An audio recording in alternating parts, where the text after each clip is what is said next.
1365 number বাউচমাৰী LP স্কুলৰ বিৰুদ্ধে বাতৰি প্ৰকাশ হোৱা কেন্দ্ৰ কৰি প্ৰতিক্ৰিয়া প্ৰধান শিক্ষয়িত্ৰী আৰু পৰিচালনা সমিতিৰ সভাপতি 18 তাৰিখে বাউচমাৰীত ছমাহে বিদ্যালয় কমিটি গঠন নকৰাকৈ লুণ্ঠনৰ বাতৰি প্ৰকাশ হয় এখন বাতৰি কাকতত তাকে কেন্দ্ৰ কৰি সংবাদমেল পাতি ক্ষোভ প্ৰকাশ কৰে প্ৰধান শিক্ষয়িত্ৰী আৰু পৰিচালনা সমিতিৰ সভাপতিয়ে 17/11/2023 তাৰিখে 1365 নং বাউচমাৰী এলপি স্কুলত এখন সাধাৰণ সভাৰ জৰিয়তে ছাত্ৰ-ছাত্ৰীৰ অভিভাৱকসকলৰ সৰ্বসন্মতিক্ৰমে বিদ্যালয় পৰিচালনা সমিতিৰ পূৰ্বৰ সভাপতি গৌতম চন্দ্ৰ ৰায়ক সভাপতি পদত নিৰ্বাচিত কৰি এখন 17 জনীয়া কমিটি গঠন কৰা হয় আৰু এই কমিটি অনুমোদনৰ বাবে ঊৰ্ধ্বতম কৰ্তৃপক্ষলৈ প্ৰেৰণ কৰা হয় কিন্তু 30/12/2023 তাৰিখে দুষ্ট চক্ৰই এগৰাকী অভিভাৱক উমেশ চন্দ্ৰ ৰায়ৰ জাল চহী কৰি বিভাগীয় কৰ্তৃপক্ষক কমিটি নতুনকৈ গঠনৰ বাবে অভিযোগ দিয়ে সেইমতে পুনৰাই সাধাৰণ সভা অনুষ্ঠিত কৰা হয় যদিও সভাস্থলীত জাল চহীৰ বিৰুদ্ধে এক হুলস্থলীয়া পৰিৱেশ হোৱাত ৰাইজে দাবী জনায় যেতিয়ালৈকে জাল চহীৰ তদন্ত নহয় তেতিয়ালৈকে কোনো কমিটি গঠন নহয় আৰু জাল চহীৰ বিৰুদ্ধে লিখিত অভিযোগৰ লগতে উকিল নটিচ দিয়া হয় যদিও আজিলৈকে বিভাগীয় কৰ্তৃপক্ষই তদন্ত নকৰাত পূৰ্বৰ কমিটিয়ে বাহাল থাকে 15,000 টকা উঠোৱাৰ লগতে প্ৰধান শিক্ষয়িত্ৰী নিজা পকেটৰ ধন খৰচ কৰি ছাত্ৰ-ছাত্ৰীসকলক মিড ডে মিল খুৱাই আহিছে আৰু বিভাগীয় কৰ্তৃপক্ষৰ নিৰ্দেশ অনুযায়ী ছাত্ৰ-ছাত্ৰীসকলক স্বচ্ছ আৰু নিকাভাৱে ড্ৰেছসমূহ বিতৰণ কৰা হয় একাংশই প্ৰধান শিক্ষয়িত্ৰীৰ বিৰুদ্ধে তথ্য নজনাকৈ আৰু ভিত্তিহীন বাতৰি কৰি জনমানসত আঘাত কৰাৰ চেষ্টা চলোৱা হৈছে বুলি মন্তব্য কৰে গোলকগঞ্জৰ পৰা Tapan Roy report north east frontier news 1365 নং বাউচমাৰী এলপি স্কুলৰ প্ৰধান শিক্ষয়িত্ৰী পদত কাম কৰি আছো ভুৱা বাতৰি আমাৰ স্কুলৰ পৰা ভুৱা বাতৰি ওলাই স্কুলখনৰ পৰিবেশ নষ্ট কৰি আছে আমাৰ পৰিচালনা সমিতি সম্পৰ্কে ভুৱা বাতৰি ওলাইছে 17/11/2023 তাৰিখে আমাৰ বিদ্যালয়ত পৰিচালনা সমিতি গঠন হয় পৰিচালনা সমিতি গঠন হৈছিল গঠন হোৱাৰ পিছত বহুত দুষ্ট চক্ৰ বা অসাধু লোকে আমাৰ এইখন কমিটিখন যেতিয়া হৈছে কমিটিখন আমি ব্লকত দিছো ব্লকৰ পৰা ফৰৱাৰ্ডিং কৰি ডিষ্ট্ৰিক্টত দিছো দিয়াৰ পিছত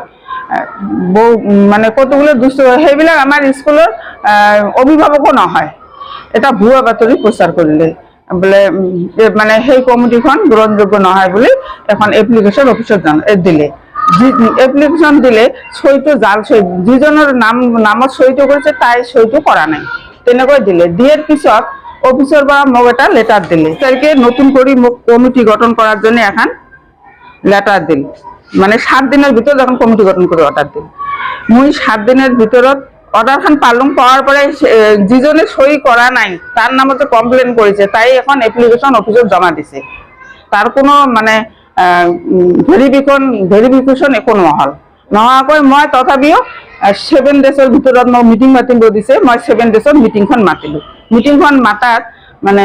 জাল সহিত তদন্ত বিচাৰি ৰাইজে হুলস্থুলীয়া পৰিবেশৰ সৃষ্টি কৰে সৃষ্টিৰ পিছত মই মিটিংখন স্থগিত ৰাখাৰ পিছত সেইখিনি মানে ডিষ্ট্ৰিক্টত ব্লক অফিচত সেইখিনি পঠাই দিছো পঠাই দিয়াৰ পিছত মোক আৰু এখন লেটাৰ ইস্যু কৰিলে মোৰ নামত স্পষ্টীকৰণ অফিচত জমা দিছো জমা দিয়াৰ পিছত কোনো ধৰণৰ অফিচৰ মানে আমাৰ স্কুলৰ ইনস্পেকশন বা কোনো ধৰণৰ তদন্ত নকৰা কৰি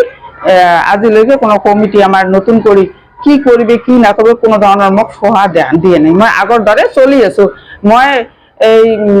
এই 4 মাহ 6 মাহ মান সময়ত মই ড্ৰেছৰ পইচাটো ডিস্ট্ৰিবিউট কৰিছো আগৰ প্ৰেসিডেন্টৰ পৰা কৰাৰ কাৰণ মই আগৰ বিও যে আছিল সামিনুল ইছলামে তাই মোক কৈছে যেনেকৈ আছে তেনেকৈ ড্ৰেছটো দিয়ক নহলে অসুবিধা হ'ব সেইকাৰণে মই ড্ৰেছৰ পিডিএফটো কাটি ড্ৰেছটো লৈছো আৰু মই গ্যাসটো তুলিছো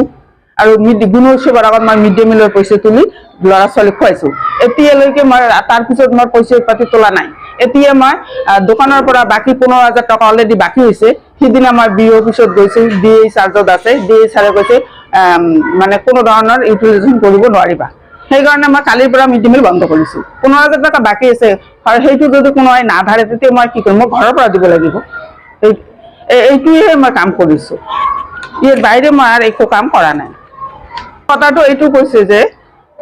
মইতো কোনো ধৰণৰ টকা পইচা লুণ্ঠন কৰা নাই। মই যিটো কাম কৰিছো মানে প্ৰত্যক্ষ কৰিছো। গোটেইখিনিকে আমাৰ ষ্টাফ আছে 3জন, ষ্টাফ 3জনে আছিল, আগৰ প্ৰেচিডেণ্টজন আছিল, আৰু এড্ৰেছটো দিছো আৰু মই গেছটো উঠাইছো। আৰু মই কোনো এই কাৰণটো মানে আমাৰ যিজন প্ৰেচিডেণ্টক প্ৰথমতে যে প্ৰেচিডেণ্টক বনা হৈছে, সেই প্ৰেচিডেণ্টজন মানে মানে পিতৃ মাতৃ নহয়, অভিভাৱকেই হয়, আৰু এলুমিনিয়াম কমিটিৰ মেম্বাৰে হয়। তাক আর কি যিজন 12জন সদস্য, যে 12জন সদস্যক মানে কি করা হয়েছে, 12জন সদস্য তাক এখন আন্ডারটেকেন দি তাক মানে প্রেসিডেন্ট বানার কারণে তাহলে এখন আন্ডারটেকেন তাক করে দিয়েছে।